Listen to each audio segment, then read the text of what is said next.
You are not Mr. Smith.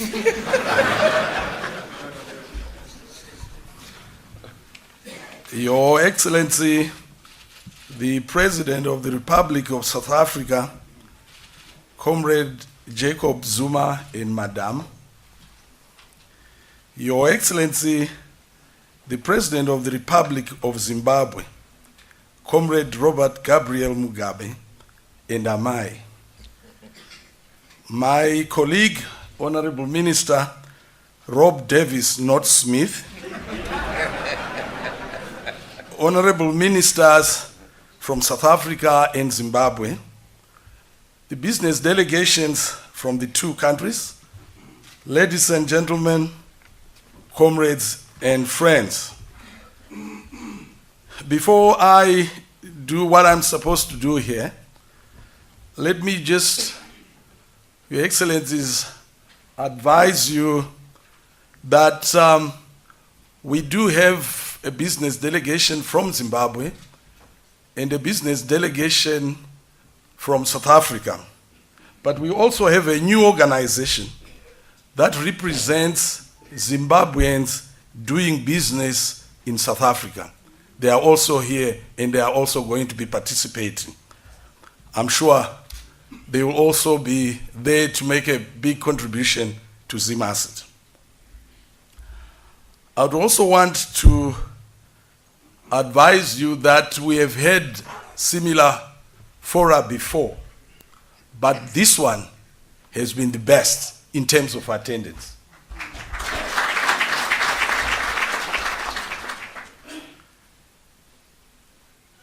I think it's an indication of the huge appetite for investment back home, and also the warm bilateral trade relations between our two countries. But I think most importantly, it's because of your presence, Your Excellencies. Can we give them another round of applause?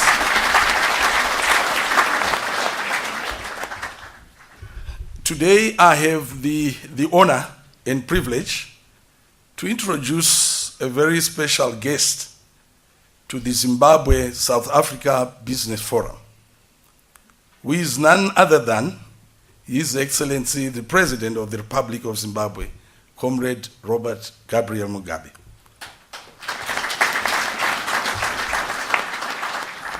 Born on the 21st of February, 1924, at Kutama Mission, His Excellency, Comrade Mugabe, played a leading role together with other nationalists, notably the late Father Zimbabwe, Dr. Joshua Nkomo, in the liberation struggle that culminated in the emancipation of the people of Zimbabwe from the colonial yoke of Britain in 1980. Under His Excellency, Comrade Mugabe's visionary leadership, government has pursued mutually beneficial friendship and strategic alliances with the neighboring and regional countries. Indeed, Zimbabwe has been able to broaden her economic horizons and extend her frontiers of trade and investment by embarking on various joint cooperation projects with South Africa. Comrade Mugabe is currently the chairman of both Southern African Development Community, SADC, and the African Union, AU. He has actively championed the goals of the SADC and the Common Market for Eastern and Southern Africa, COMESA, as the regional blocs move towards greater integration. He has also been leading the tripartite negotiations under the African Union with a view of coming up with a single continental free trade area. He has been very vocal on issues of value addition as well as industrialization, encompassing regional value chains. His Excellency the President holds several degrees, and has also been awarded a total of 12 honorary degrees.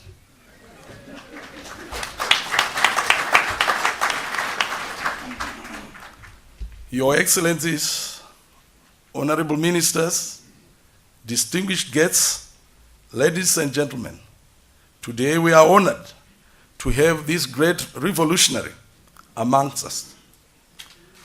It is therefore my singular honor and privilege to call His Excellency, the President of the Republic of Zimbabwe, Comrade Robert Gabriel Mugabe, to talk to the Zimbabwe-South Africa Business Forum. Your Excellency, sir.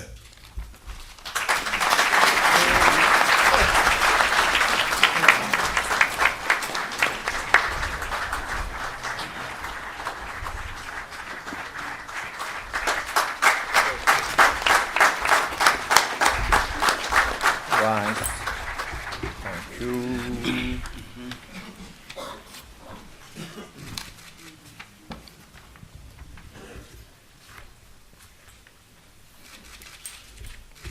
Your Excellency, Comrade President Jacob Zuma and Madam,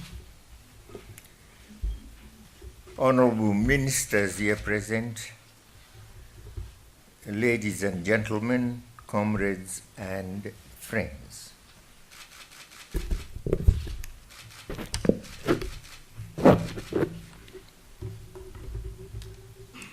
South Africa and Zimbabwe, very excellent relations historical, relations geographical, relations territorial, relations even marital.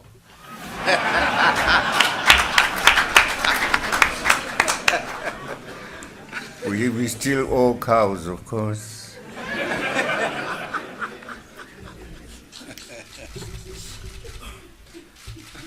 And relations economically.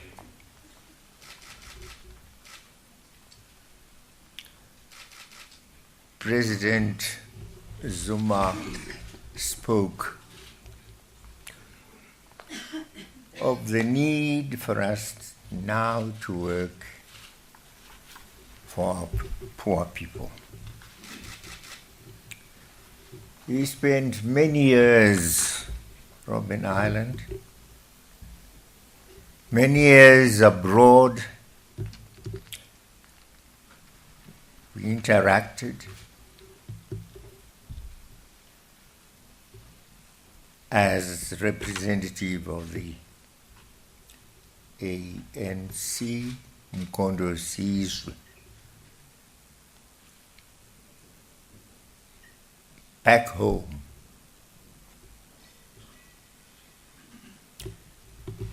delivered under the leadership of Madiba a new dispensation. It was a political dispensation.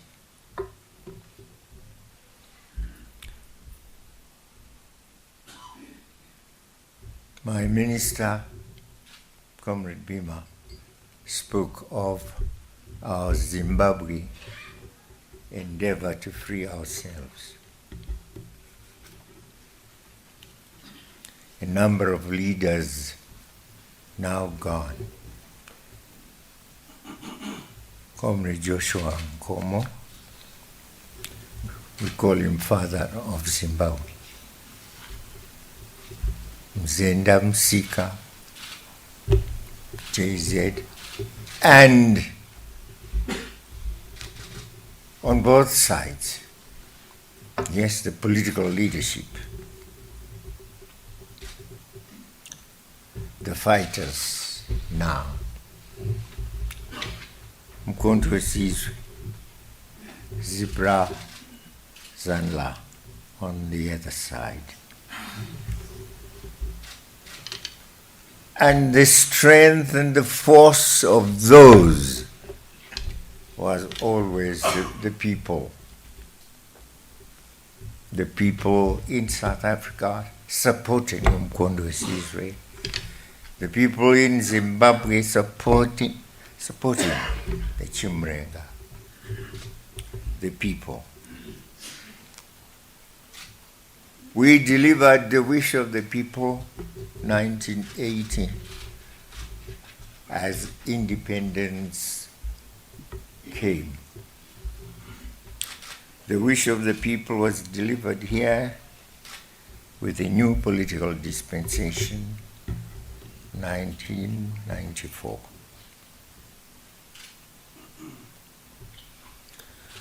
What President Zuma was emphasizing was that we delivered political independence. We did not deliver economic independence. And that was the story throughout Africa. People were politically free. No apartheid, no racism. Yes, you couldn't be arrested for nothing.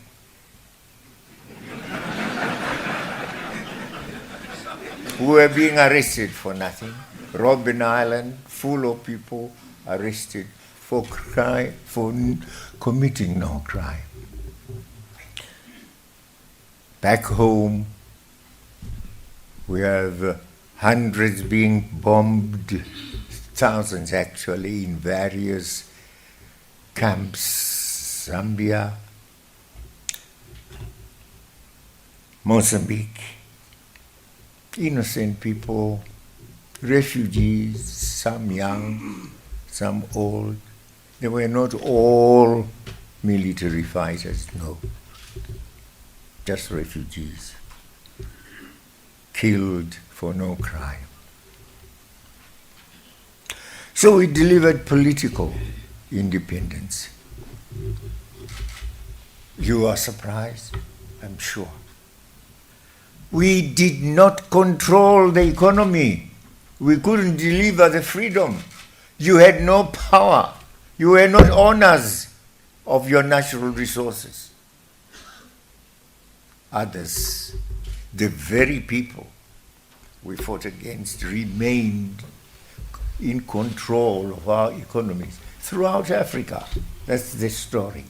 And that is why there is no industrialization anywhere in Africa except what was done here, South Africa.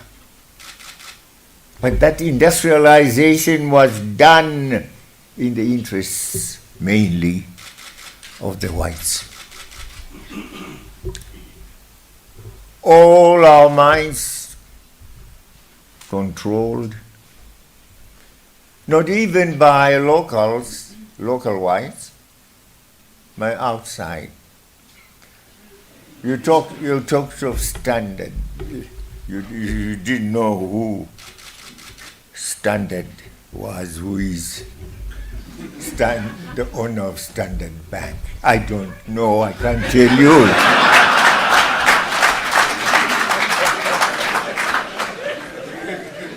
But I know the country.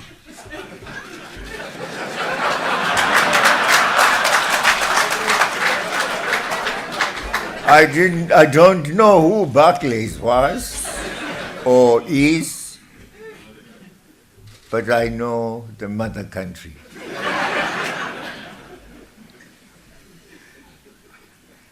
They control us to this day. We haven't delivered. Not even. Yes, we took the step because we had negotiated it at independence at Lancaster House, that the land should come. The land should come into our hands. And Margaret Thatcher had agreed that there should be that land reform. And we embarked on it in accordance with the Constitution. We took it from Ian Smith. and company. Rhodes was now long dead. Long live dead Rhodes.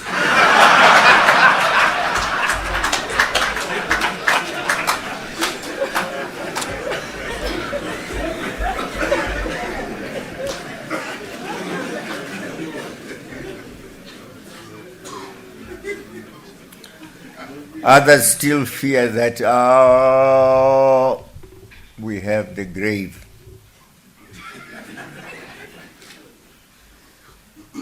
We can't say you merely have a statue.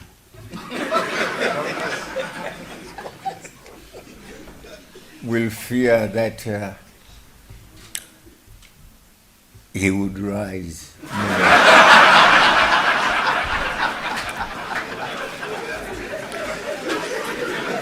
If people don't rise from statues, they rise from graves. And our young ones have insisted that we remove their grave. But you can't, if you remove the bones, surely the hole where he would have laid will remain. And I don't know whether his spirit, when the bones, it's only bones we will be removing now, but the spirit is gone or it's somewhere afloat in our country. Anyway, these are the people who led us, and here, naturally, he did also lots of harm to your diamonds.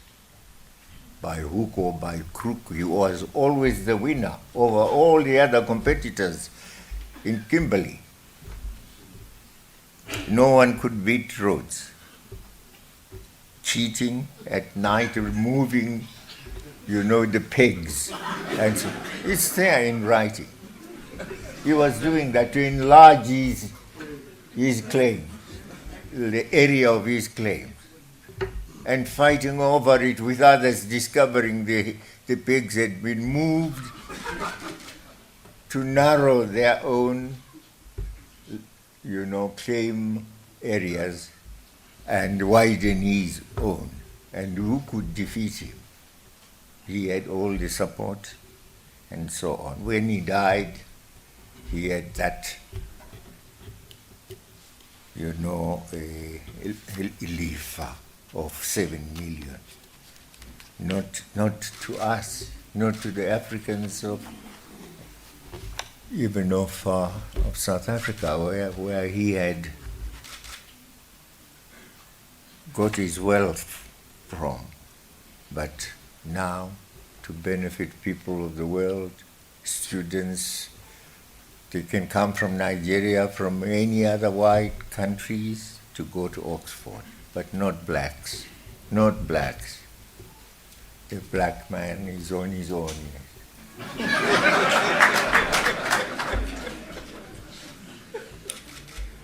So there it is. And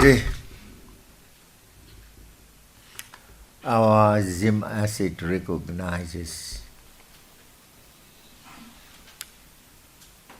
that the agenda shall be a sustained agenda of adding value. But alas, add value to what? You don't add value to somebody else's natural resources. We must own the natural resources first. Make them our own, hence indigenization and empowerment. You indigenize, take and make. And when you produce now, you are producing from your own natural resource. And we have said, of course, in our case, it's much simpler than in your case. Yes. But the more intricate the system, the greater the fight required. And when it's a people's fight, you can never lose.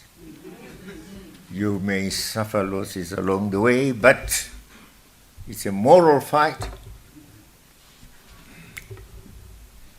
The goal will be victory. Victory for the people.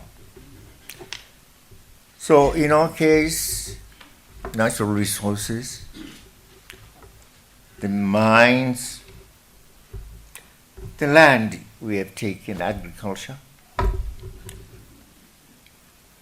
There are white farmers, we are still there, but no longer as owners of the land. All the land belongs to the state.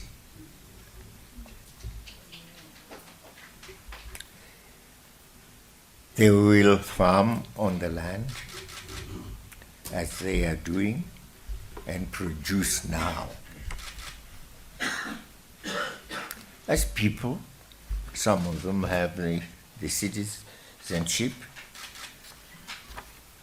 produce for the state and not just produce for the little clique of 250,000 whites which is the number they were at most.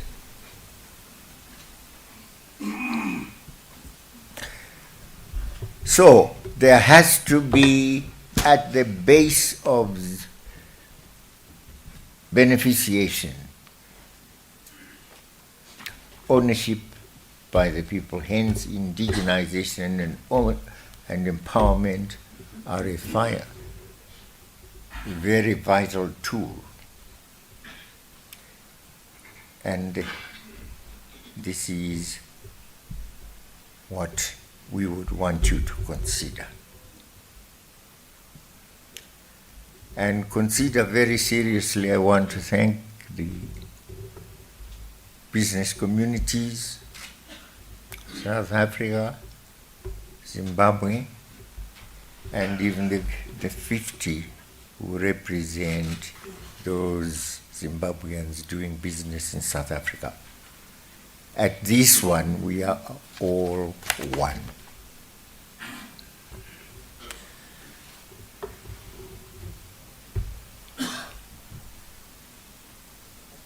President Zuma is celebrating soon his 73rd birthday.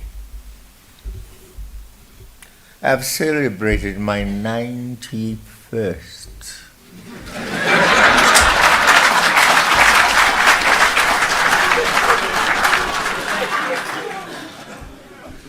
And here we are combining our forces, 164 years.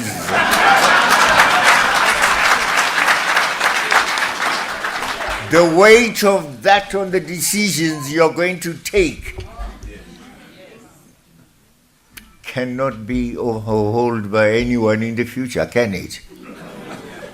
So we promise you, your decisions, as long as they are in accordance with the principles for which we have fought, will have the weight, current weight of 164 tons.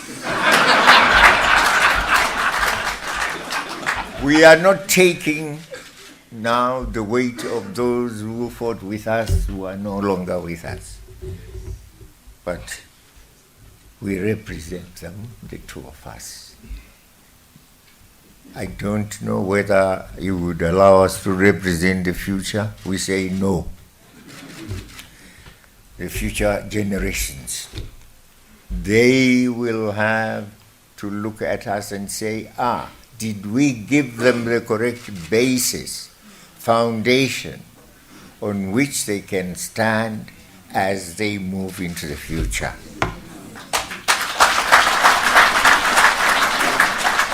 So we are happy to be with you.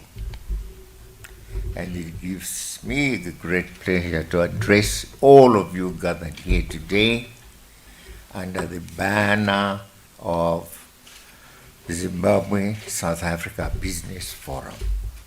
A forum which I hope will not only be for this occasion as an important part of my state visit here, but will become a regular mechanism for structured interactions between our business communities, including our public sector representatives. We are hoping we can use it also as a springboard for getting our African territory to do the same.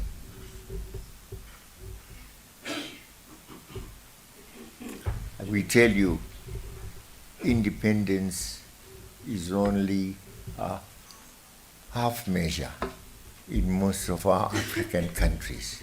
Some don't even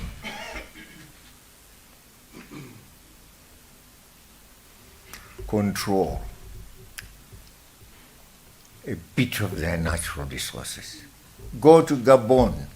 All wealth that lies underground belongs to France. That's the agreement. And it is so in other Francophone countries. Oil, they discover oil, it belongs to France. They discover diamonds, they belong to France. And the miners will be naturally French. And what apportionment you are given, perhaps 12% of the earnings from oil, 15%. It's terrible. Equatorial Guinea has come out of it, and they describe to us what is happening to their neighbors. And that's why one coup after another, coup attempt after another, you see, is tried. But unfortunately for them, they have had the wisdom to know in advance that the Spanish, the French, and so on are arranging these coup d'etats. But the issue is to put them, just to remove the leadership, so the West can control. You saw what happened when they can't remove a person, have a person removed by his government, by his people. They contrive some, put together some concoction of lies. He is oppressing his own people. He's killing his own people. Gaddafi. We must prevent him from killing his own people. Go to United Nations and have proof of crying Libyans, oh, this man is killing us. And you believe the tears? No. They are induced. False tears. To get, they have been bought over, to get the world to believe that true, this man is oppressing his own people. And NATO is given the go-ahead by the Security Council. They get the 2/3 majority. And their aim, first objective is to hunt for the leader, Gaddafi, even for his children, and try to kill them. And they succeeded killed members of his family. He tried to hide, but they caught up with him and pretended that it was one of his own people who shot him. The same story had been told about Saddam Hussein in Iraq. And there the lie was that he had weapons of mass destruction. Poor Saddam Hussein. They have the bombs of mass destruction. And they come to Saddam Hussein in Iraq and say, oh, he has guns, terrible ones, which kill people massively. He tried to say no. No. Bush went to the United Nations. The United Nations said no, you can't attack. Then he said, well, we'll go, whether the United Nations likes it or not, with or without the United Nations, we will go to Iraq. That's the bully that America is. So they bullied their way. And little Blair also following. I follow my leader. I follow what America does. Yes, I'll be with you as an ally. So they went to Iraq to hunted him. Yes, he was in a hideout somewhere. Eventually got hold of him, and we saw him being taken away. And they said he had been tried and found guilty. Guilty of what?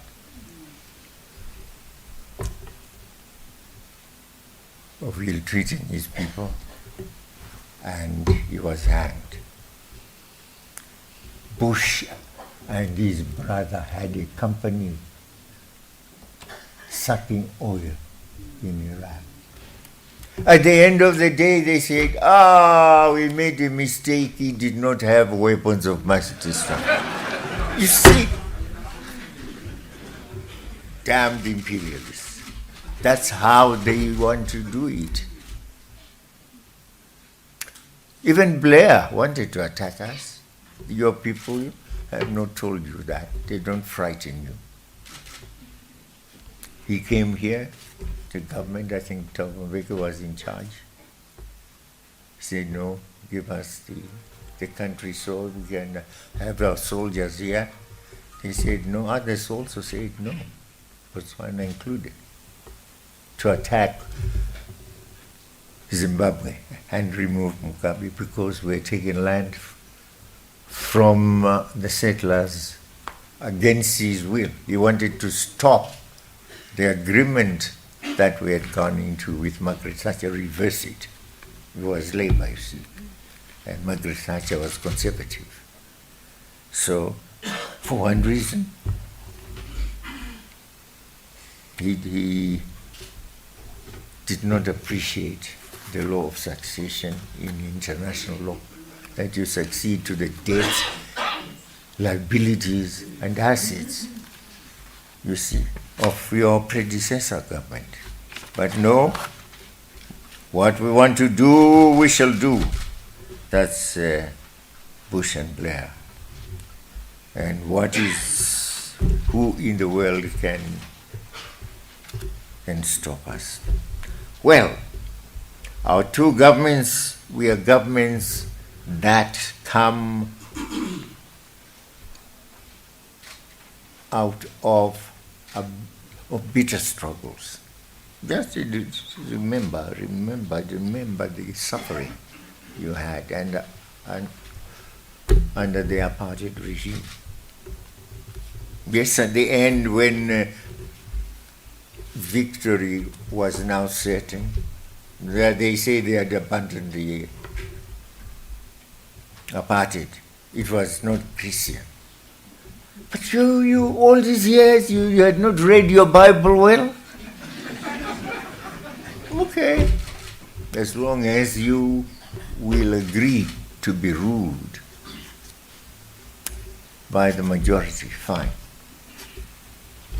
So, you had lots of mercy. Perhaps we say an overdose of charity. In other circumstances, those others would have, who were guilty of apartheid would have been tried. But we also, having promised and pledged during the fight that we will wipe them out. But also we had a touch of Christianity. And even Ian Smith, we allowed him. And even allowed him to continue to sit in Parliament with his party. Well, the Constitution, the British had said, the Rhodesia Front, the whites will have their representatives alone. The Constitution stated that their constituencies will not be contested. The whites alone should be left to have 20% of the House of Parliament. That is 20% out. That is 20 out of 100. Blacks could not contest. It was a racist provision. But Nkomo and I said, fine, since it had just a duration of 7 years, we can allow it to run for 7 years, and after 7 years we will amend it. So after 7 years we said, no, Ian Smith, that the racial representation is gone. And an amendment was done to the Constitution. We abolished the 20 separate seats, but the whites could contest like anyone else. So there you are. This is what those before us did. But compare what we have done to them with what they did to us. But we said, fine, we are a charitable people, African people are charitable apart from the Christianity, and let's live as peaceful people, all of us. Reconciliation, we had it. Here you had it even, I think, statutorily done. So we have reconciliation. We want peace. We have said to ourselves there was no need to fight anymore because there is now peace. But this did not mean that there was no need to equip our people, to give them power, to give them the right of ownership over their resources. No, because that was the objective for which we fought. We didn't just fight for the vote. We fought for you to have the freedom to use the natural resources as your assets in business. Land, institutions of government should lend you money to start business on a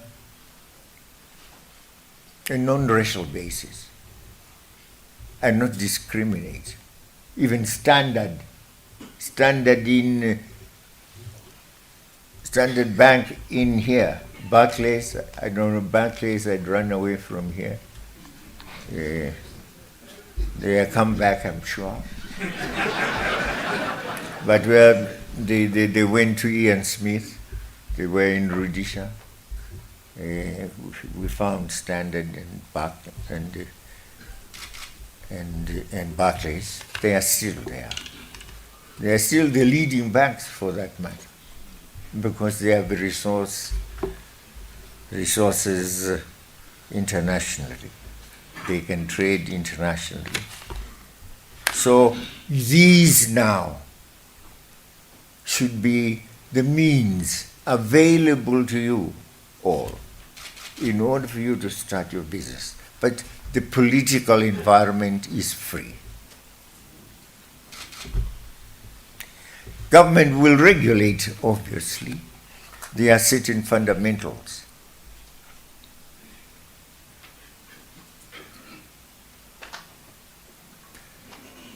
If it's to be ownership, African ownership, black ownership, it must be truly so. The story of groups visiting the president in his province of KwaZulu is also true of us. People come and say, we have put together our group. We have a claim, a coal claim we want to mine.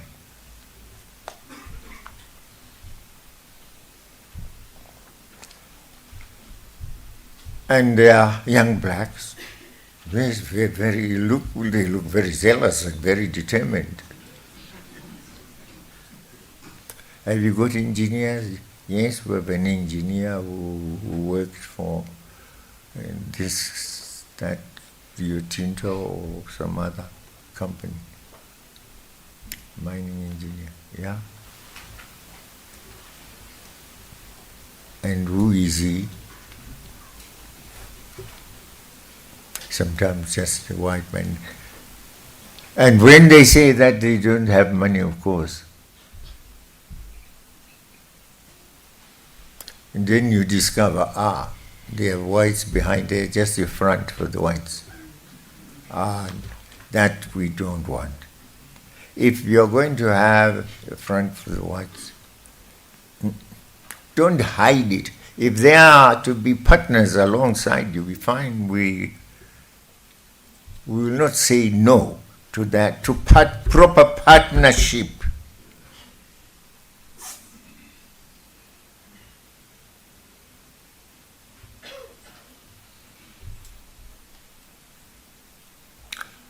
We have just now started mining our diamond. And government is supposed to, the first mines, those who started, we had not established our Indigenization Empowerment Act. It's 50-50. And government is supposed to be represented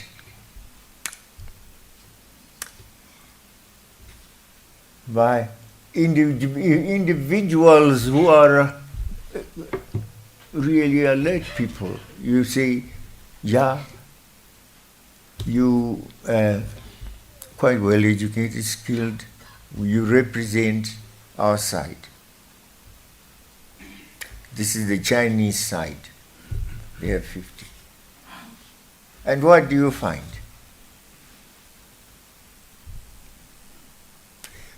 Practically in every case, our side just folds its hands. And all the management is done by the other side. But what is it? It is that kind of partnership we don't want. We would want to see, if you're representing the government, that you truly are in the management. You truly are also aware of the processes of the mining system. Right up to the time, if it's mining of diamonds, to the time when the diamonds then are selected, and it's a very, very intricate manner. You must be there. And you must be there when then the evaluation is done as to which diamonds are gem and which ones are industrial. But we are,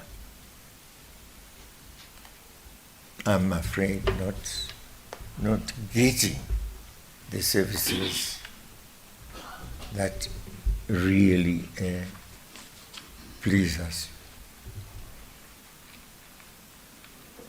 Then, of course, it's not just when we say we want to indigenize. The companies which exist now, foreign companies, are not the only ones we want to address. We would want you to establish your own companies, completely African. We've had some approaches from here. Approaches prominent people from South Africa. And it's recommended even by members of government, by members by the ANC. We say, fine, come.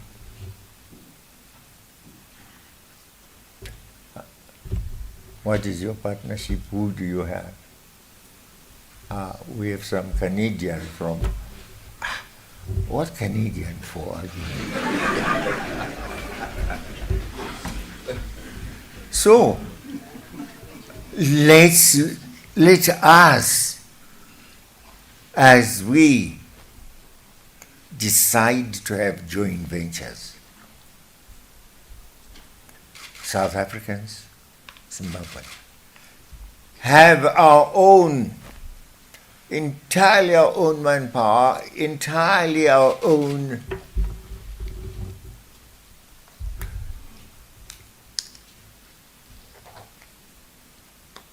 banking resources,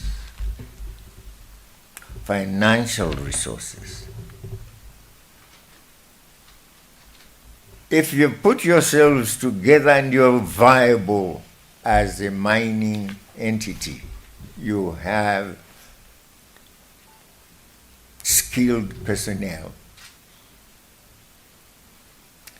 and what you lack is funding, then we can help you borrow from the resources that government can make available. That's different. That is what we would prefer. If you can borrow your own resources, do borrow your own resources. Anyway, we are starting, perhaps these are initial steps that will be improved upon in the future. But we are glad that our government yesterday signed a landmark agreement by which we reinforce the framework of cooperation between our two countries. And that binational commission which was created will ensure perhaps that things are not only, agreements are not only put into practice, that is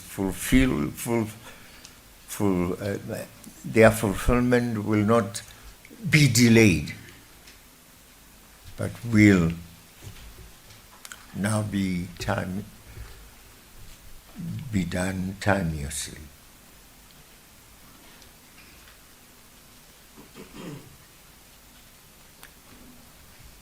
But as President Zuma said, even though we have this National Commission. And we're giving it that weight I made reference to of 164 tons. It's 164 tons just to give you the weight. But you will be the doers. You will be the people, the partners actually. And you will be the operators.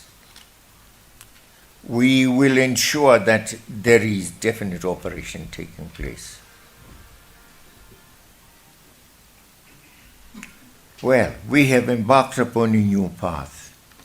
It is a new path replete with countless opportunities to promote the economic development and improve the well-being of our respective countries and peoples.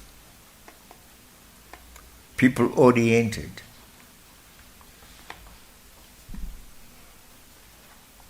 Agreements, people-oriented projects and programs. To succeed, we must take full advantage of and exploit the many synergies that exist between our two economies, working closely together in sectors such as agriculture, manufacturing, the sector of energy, of services. If we do so, we can yield results. But we must have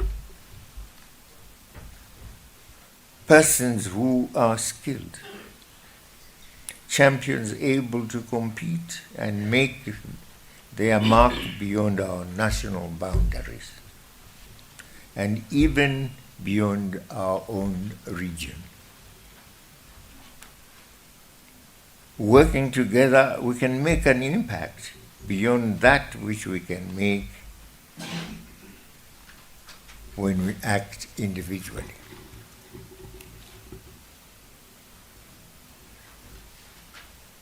I'm encouraged that we all recognize the value and advantage of working together, clearly evidenced by our presence here today. But we must go beyond the motions and the gestures.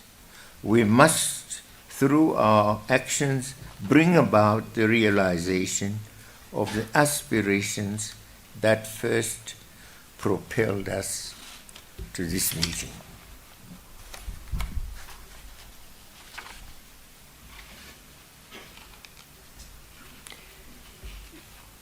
Be purposeful.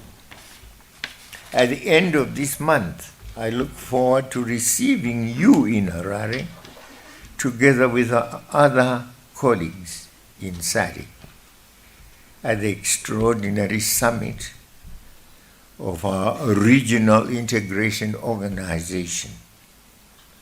Our deliberations on that occasion will concentrate on a single critical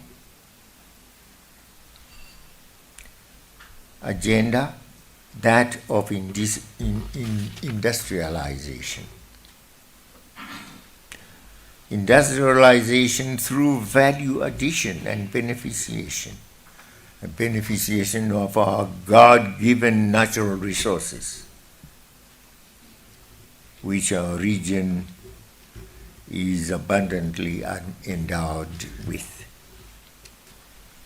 It is my fervent hope that our summit meeting will agree on concrete projects that exploit our respective comparative advantages, and that upon their implementation, they will yield a real transformation of our economies for the benefit of all our people, through improved opportunities for employment and empowerment.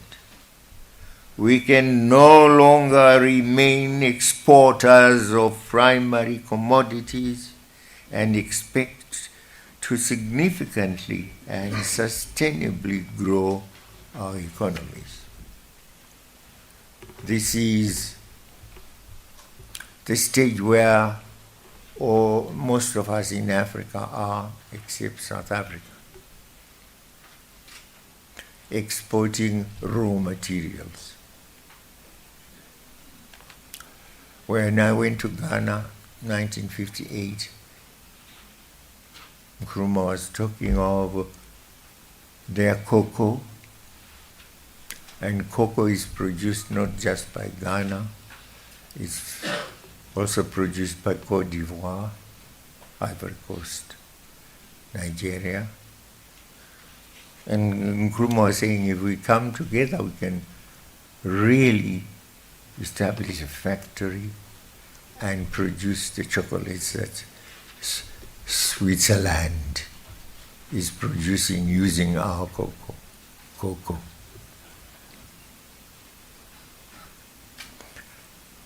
But have they done it? I don't know whether there are chocolates yet produced. We still send cocoa. They don't pronounce it as cocoa. They say cocoa. Cocoa. They still send cocoa to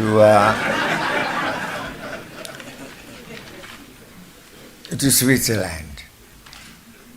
When, let me tell you,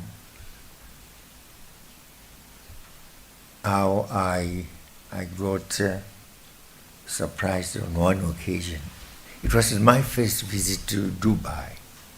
I've told this story to some of my ministers. I looked around.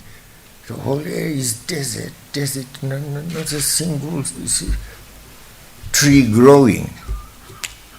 Then my host says that we want to show you around a few factories.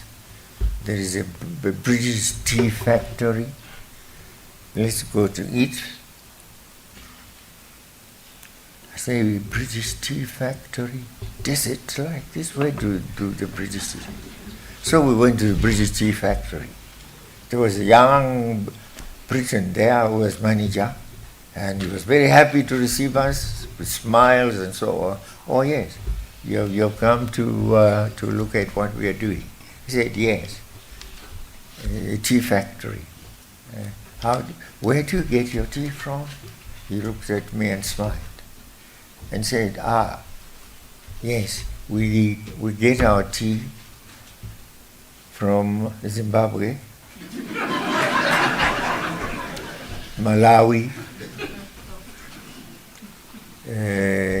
Kenya and Tanzania. And I say, and what do? We blend it. That is what we call Earl Grey. Earl Grey tea. English tea. And it's written English tea. I say to my, oh goodness me. And he went on again to say, those four teas we blend are not the only ones. Next year we will import some from India and Sri Lanka to make them 6. And it will still be English tea. Very English.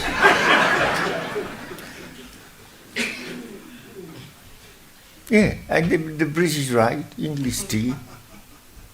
And in the hotels, actually, they ask you, do you want English tea or not? There you are. Now, tea, couldn't we do the blending ourselves in our own region? You see, simple like that. But we grow our tea and do our own packaging. But the blending, look at it, to give it the brand that is international. Kenya tried to do it, produce their own brand of tea and coffee, and we produced a bit of coffee. countries like Tanzania, Uganda produce much more. There could be a combination of those countries to produce a brand they can sell as East African brand of tea, of coffee. The economic transformation that we seek is intended to benefit first and foremost our people. We expect and call upon our business people to embrace this thrust, to appropriate it and actively partner us in its concretization. The economic transformation that we seek should also raise Africa's standing in the global economy and make more audible its voice in global policy forums. We are not saying Africa should do the impossible. We are saying we start with what we produce, albeit in a simple way. And our SMEs can be a starting point. Comrade President, trade is recognized as a powerful tool and vehicle for economic development and upliftment of people's lives. It is also recognized as an effective tool in promoting integration between countries and economies. These benefits of trade are not automatic. Conditions have to be created and nurtured to ensure that trade yields the desired results. Our two countries have over the years witnessed a steady exponential growth in the trade exchanges between us. And indeed, we know we are the leading trading partner of South Africa in Africa, in the whole Africa. We are the first trading partners in terms of volumes of South Africa. And Comrade President made reference to that and made reference also to a situation which has been caused by sanctions on us, whilst South Africa's trade volume of exports to us has been rising. Our exports to South Africa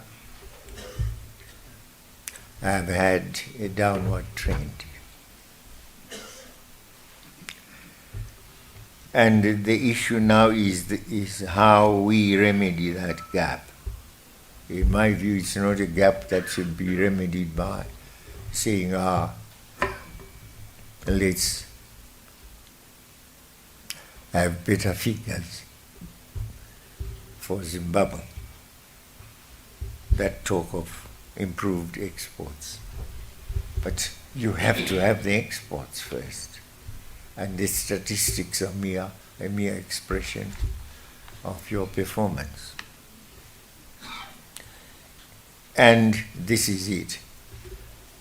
And there, naturally, is also an expectation of South Africa easing the trading the trading system, so we can export to South Africa a little more, greater volumes. Minister Rock Davies, there is a cry from our exporters and would-be exporters that there are certain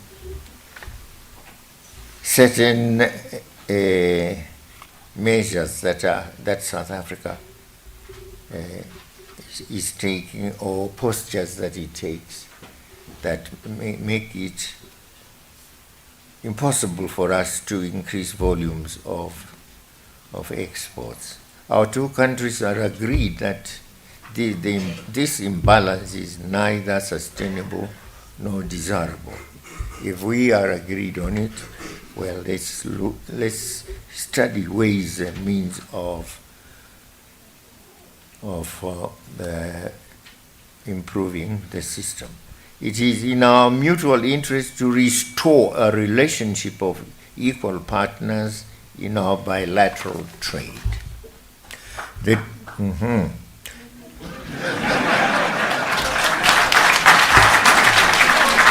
I know, I can give an example. We are a leading grower of tobacco, and we compete with Brazil, which normally is number 2 to the United States as grower of tobacco. And when the season is not that good in Brazil, and we are that good, so we become number 2. But this is not to say we are the only growers of tobacco. China is probably the first grower, but also the most massive smoker of their own tobacco, plus our own too. They smoke a lot.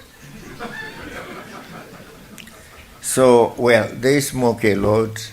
We provide for their appetite to smoke.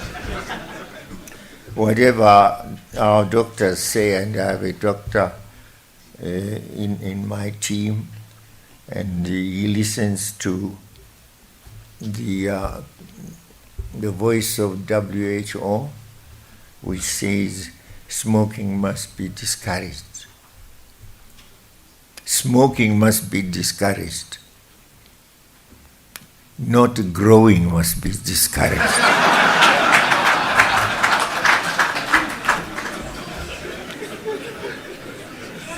If he was to come to me and say, we have been to a WHO meeting, they now say growers of tobacco must be sanctioned, I would say, and what did you say?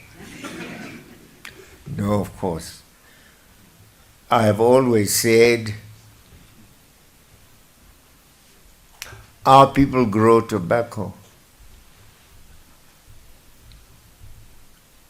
They don't smoke as much as the Chinese.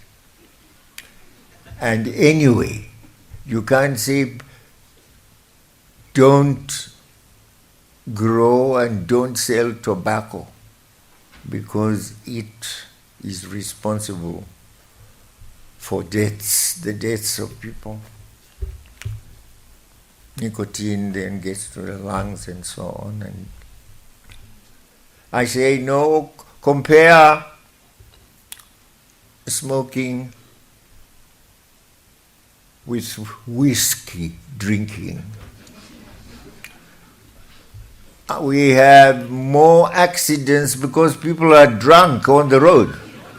Shall we say the Scottish must stop producing their whiskey and brandies and so on? Let's hear someone suggest that stop producing whiskey, brandy, and so on, and let people drink Coca-Cola.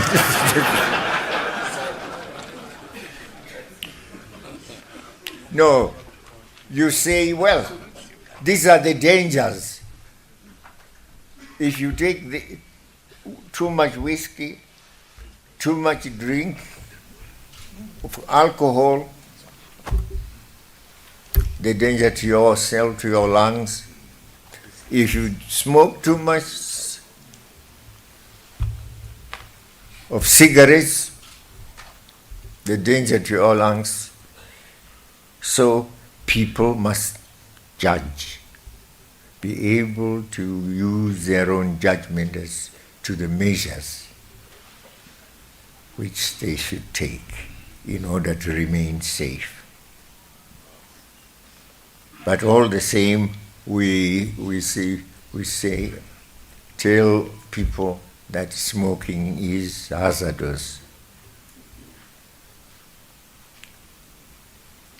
The point I was making is that we are now manufacturing cigarettes. And South Africa, whilst it says other exports can come by car, by rail, it says these ones should come by air. And we say, why? You see?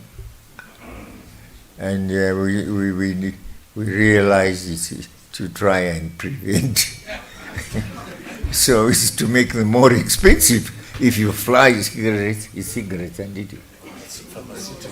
Oh, sorry. Yeah, it's not cigarettes. Cigarettes are just barred. They bar them by whether they come by land or by air. But it's the pharmaceutical the drugs we produce. They are healthy drugs, and they say these must come by air rather than on land, and we don't understand. I think it's to try and reduce competition with South Africa's one. Well, competition is healthy. I don't see, we don't produce volumes really. And it would help also minimize the need for people to be coming to South Africa and,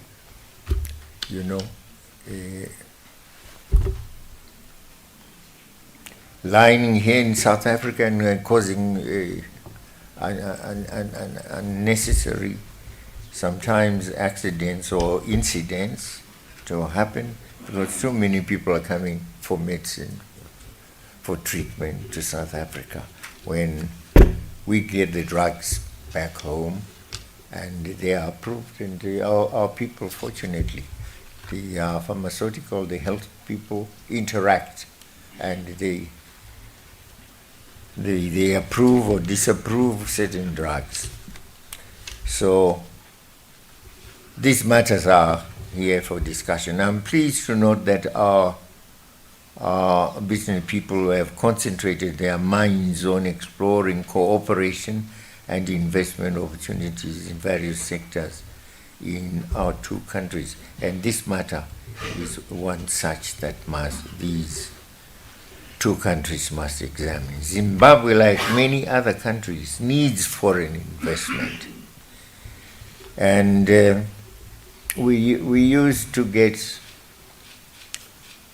assistance, for example, in giving to certain by the banks to certain growers of this or growers of that, or manufacturers of this or manufacturers of that commodity. But these credits are no longer available in the same abundant manner in which they used to be. Now, the more we produce, the better capacity we have to import. There is no way we can say, I will never import from South Africa. No, South Africa is a larger country, much larger than Zimbabwe, with a larger economy, larger base than economy, and its volumes exceed those of Zimbabwe. And Zimbabwe can grow its capacity, earning capacity, whether from employment or from its own enterprises, direct. But the more incomes we have, the more earnings we have, the greater the capacity also to import, and import even technology. And these are capital goods. When you import, say, tractors, you are importing capital goods. But when you import juices and so on, these are consumers. You consume them and that's it. But tractors help us to grow more. So people can have higher earnings, more earnings, and grow their capacity also to do business. I said Zimbabwe, like many other countries, needs foreign investment. In our case, particularly so given the damage done to our economy because of sanctions.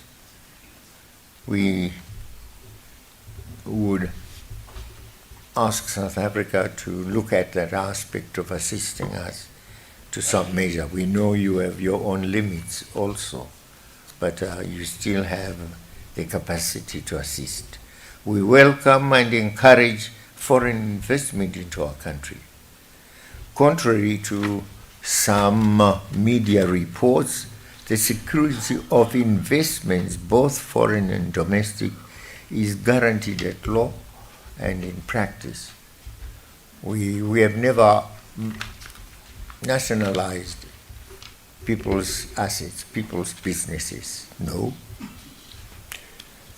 The land we took, and even there, although we had the right to take it without negotiating, we still negotiated with the British. We have not nationalized a single item. The British have about 400 companies in our country.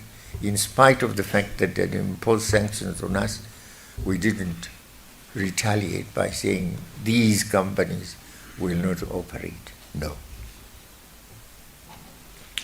We are, as a government, intensely working towards improving the investment climate in order to achieve increased inflows of foreign direct investment into the country. Institutionally, the one-stop shop investment center at the Zimbabwe Investment Authority, which will drastically reduce the waiting time for the approval of investment proposals, should be operational in a matter of months. Work is already underway to improve the ease of going business in Zimbabwe, or going to business in Zimbabwe, or doing business in Zimbabwe. So our ministers, economic ministers, are saying, come, we do business. Come, we can be joint partners. Comrade President, ladies and gentlemen, I am informed that among those present in this meeting are some of my compatriots who are resident here in South Africa. Their presence is yet evidence of the many ties that bind our two countries and peoples. My compatriots, being an asset to our two countries, we intend to share their skills and capacities equitably.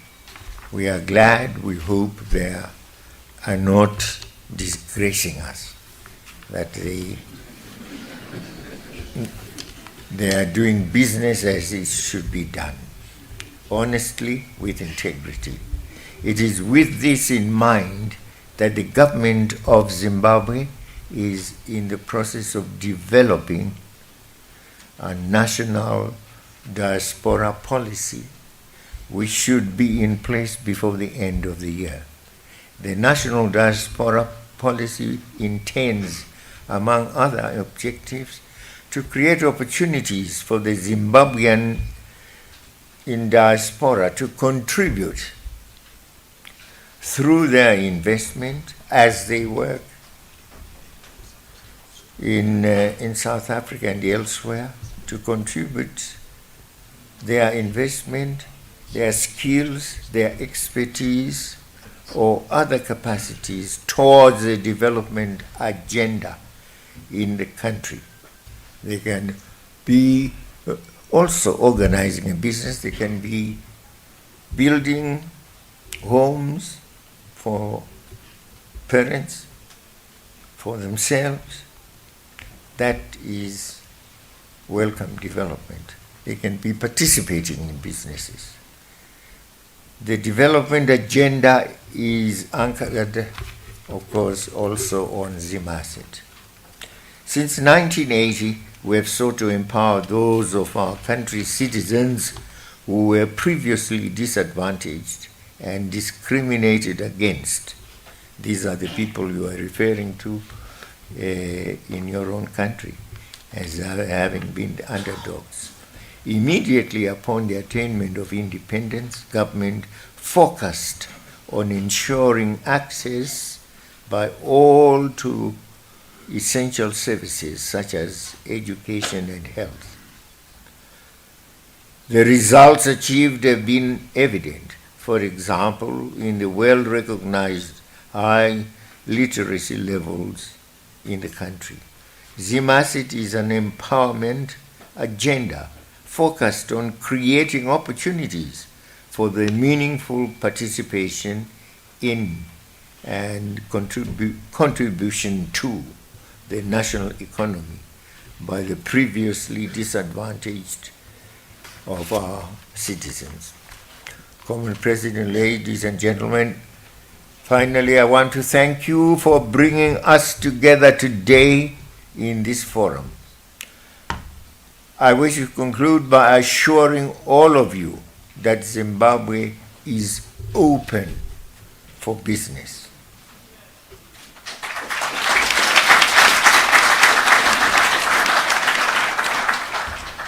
Zimbabwe is a genuine, sincere, and serious partner to all those who are similarly disposed. And so we look forward to partnering you in our economic development agenda. I'm not suggesting that you come for employment. I'm suggesting that you come for better things as employers yourselves, as doers of business, together with us.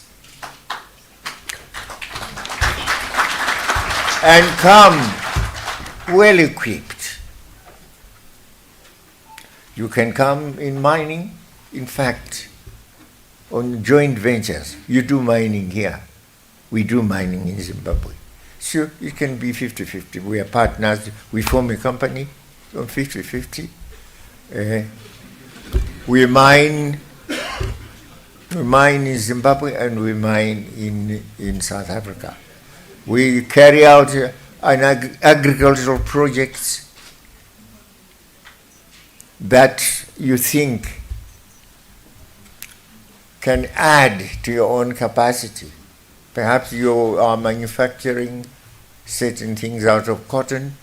We grow cotton together. And here we can see what our joint venture can do in the cotton industry, manufacturing. So there it is. And I would want finally to say, well, we are not just appealing to men, we are appealing also to the ladies.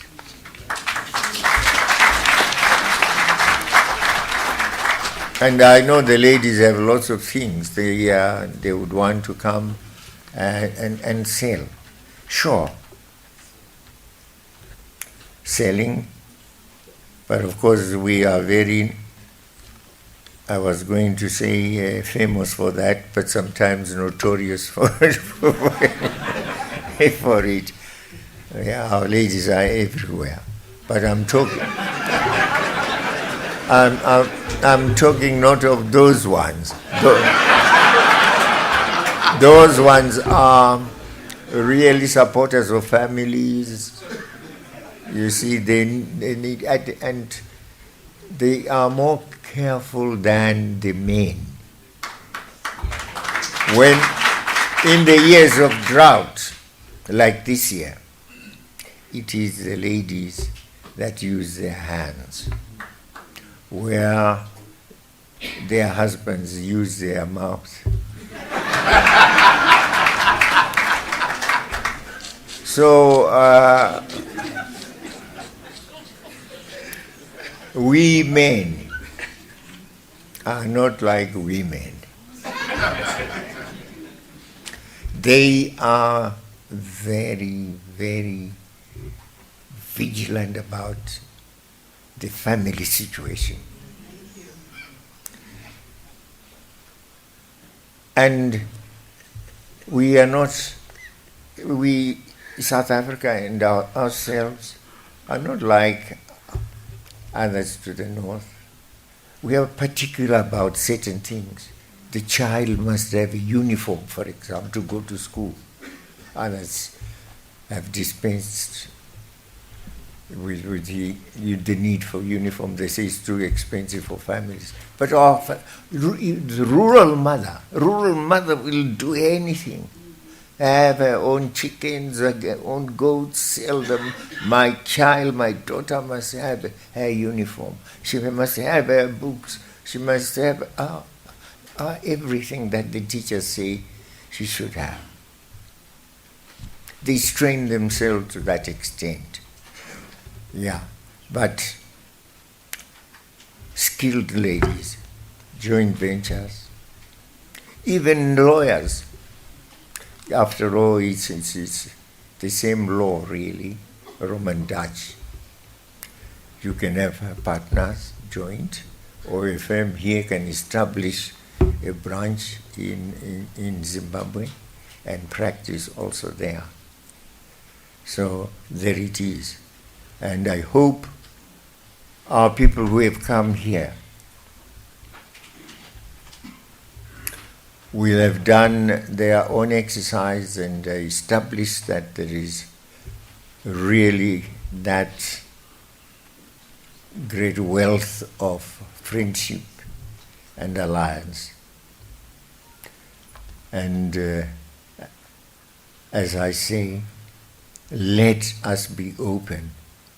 Tell the true story of Zimbabwe, our Zimbabwean people. And I think all sectors except agriculture are represented here. But those who are here can speak about, industrial enterprises that can be established back home. I want to thank you, and thank you for listening.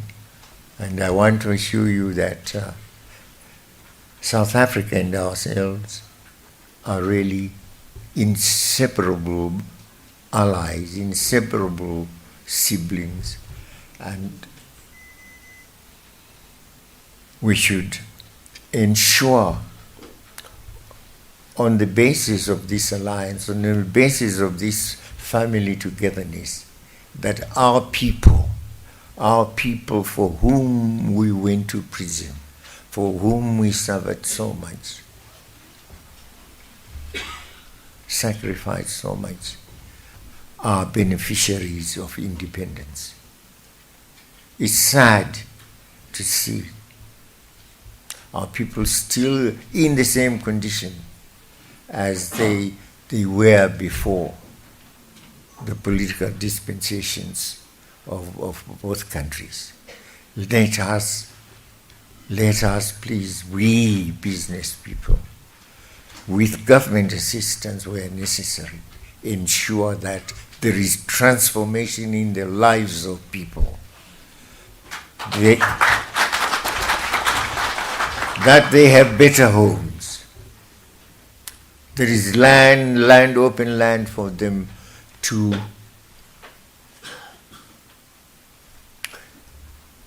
ameliorate the situation in Soweto, for example.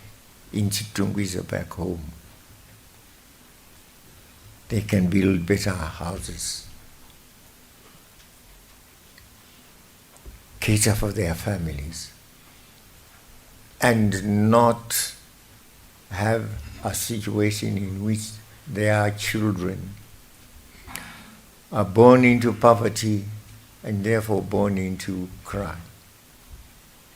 With thee, as they suffer, as they hunger, they say, we cannot continue this way when others have, we don't have. So from those we have, we shall take. And taking is not legal. To taking that which is not yours, that's what they call robbery or theft. And so they end up thieving. I want, Comrade President, to thank you for the opportunity we've had to present ourselves and for the joy we've had to be your guests and to be, treated in the loving way that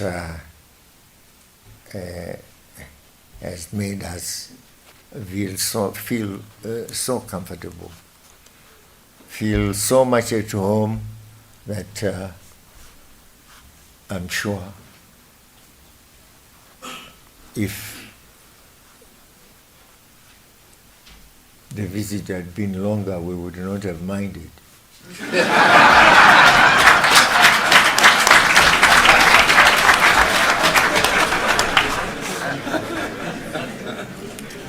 But of course, we say South Africa is our second home, and we come here quite often as individuals. We come here, as I say, also sometimes when we are in trouble and we seek medical treatment. We come here for holidaying also, and of course there are those who have come here who are in employment, and we are together.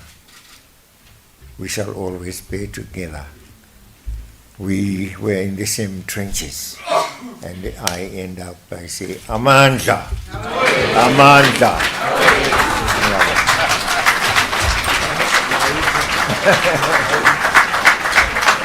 I didn't